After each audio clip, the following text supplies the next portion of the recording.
back to the channel, welcome. Right, this video is a preview of a full instructional guide I've just finished literally minutes ago. We're making this ring, a pave set, 4-claw, little support bars underneath, quite a nice little design thing. So yeah, I've made a video. Probably I haven't done the editing yet, but it's probably going to be like approaching 2 hours long. I show in depth every stage, showing clearly, explaining what I'm doing as I do it.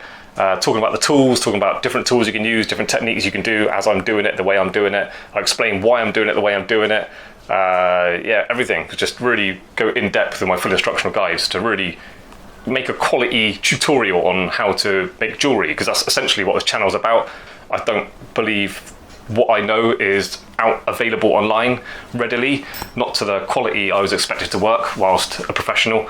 So yeah, I'm creating it myself, so I'm putting the videos out there, but it's not for free because you've got to become a patron to get access to this full instructional guide. You can either become a classic patron or an official patron. That's £5 or £10 a month.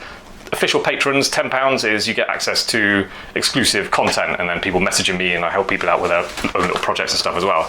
So a little bit extra cost, but a little bit offering a little bit more with it.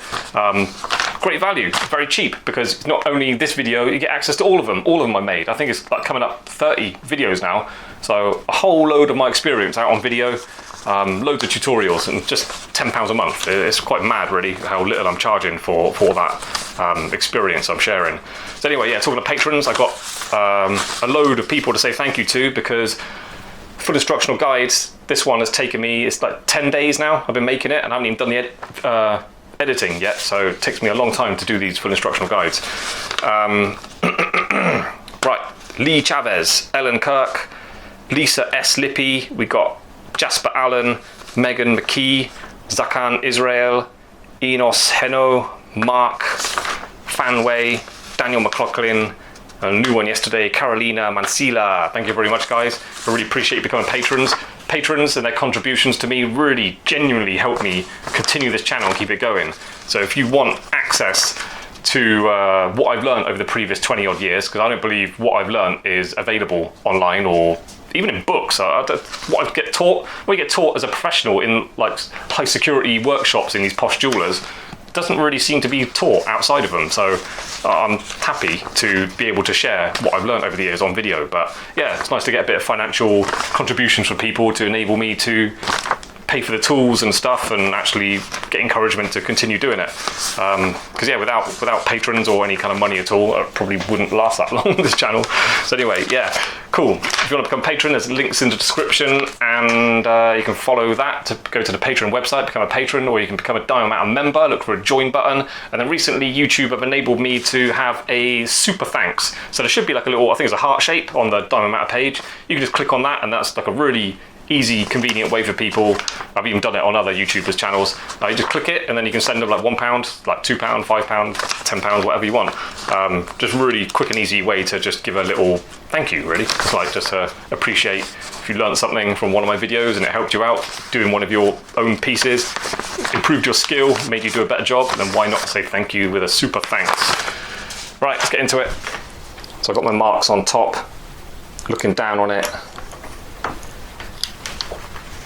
Hold it in parallel pliers, have a look, and just mill up to that line.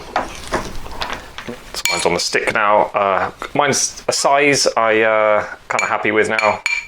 Just going around it, giving it a tap. You can actually tap it down a bit more where it goes from thin to thick. You can just smooth out that transition of height a little bit. Again, helps you out when you come to file it up.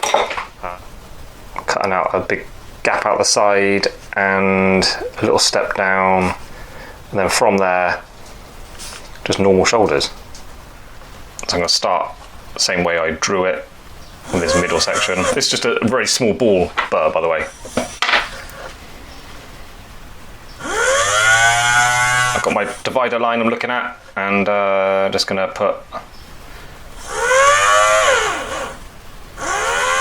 a little dent in there.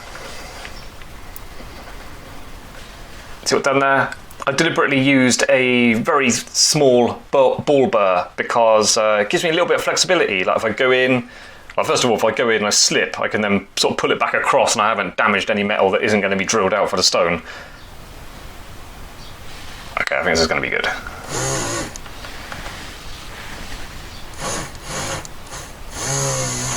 Here we go, it's gone through, let's have a look. Oh, right in the middle, nice one.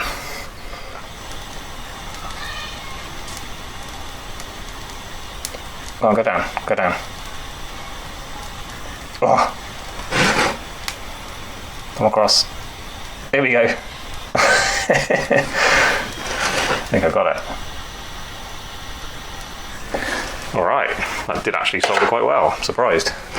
Hopefully it's in a good position. I said before on my channel, when I'm making two of something, when I've got them together, I always put them flat on my metal block and then slide them up together just to check their symmetry and make sure they're the same as each other.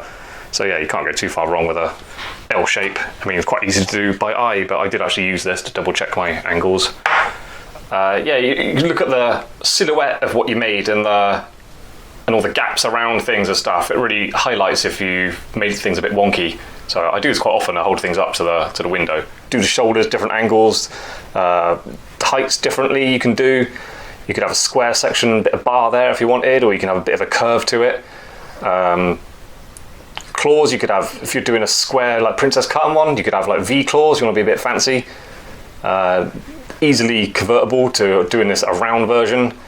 You could even have a round version with a rub over set in top and then those bars on the back. Yeah, just doing the same thing. It's quite versatile how you can change the design.